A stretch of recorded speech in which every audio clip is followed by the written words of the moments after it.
Sonny Bill Williams says his reason for being here is selfish, that by understanding the plight of Syria's refugees, he might be a better person. It's hard to imagine anything more selfless.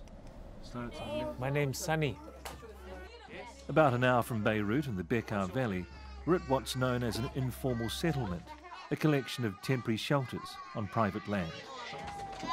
UNICEF provide a hub, a safe zone where more than 400 children can access basic schooling and medical and psychosocial support. Most of these young ones will have no memory of their former home. They just want to be kids, they don't know what's going on, they're just having fun with each other, but you know, ideally you wouldn't want them growing up, going to school, learning in a class like this. You want them to go to proper school where they can get an actual bit of paper that they can go on and further their lives. None of the children here have ever watched the All Blacks. They don't even know his name. But Sonny Bill, there's something about him. We meet 12-year-old Fatima, whose family escaped the fighting in Homs 2 years ago. Within minutes, her and Sonny Bill have a connection.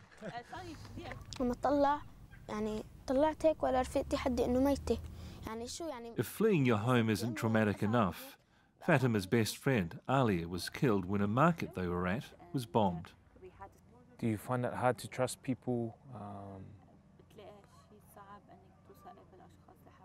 Are you scared?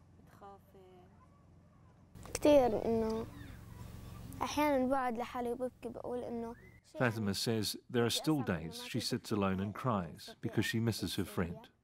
Fatima's new home is a tent she shares with her parents and 4 brothers. A year ago it burned down after a neighbour's house caught fire. The family salvaged the door. The tour doesn't take long. Fatima shows us the shelf she has for her prized possessions. There are 2 rooms and this cooking area. It's the toilet.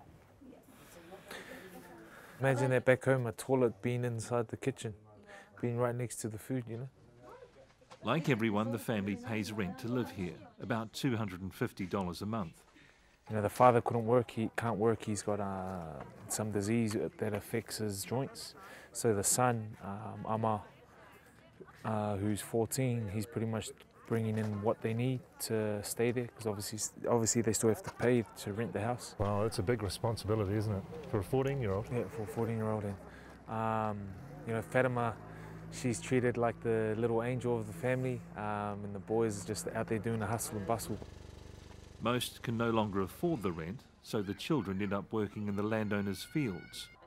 Or a daughter is sold into marriage, like Fatima's 12-year-old neighbour. It's hard for me to even ask these questions because you're so young, but you said you've seen a neighbour having to get married at your age.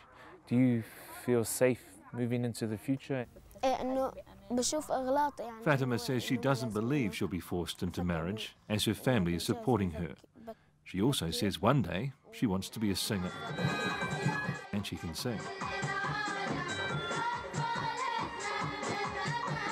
The courage and determination this 12-year-old has to make the most of her life now is something Sonny Bill says he'll always remember, long after his lesson in Arabic. Sabah, help.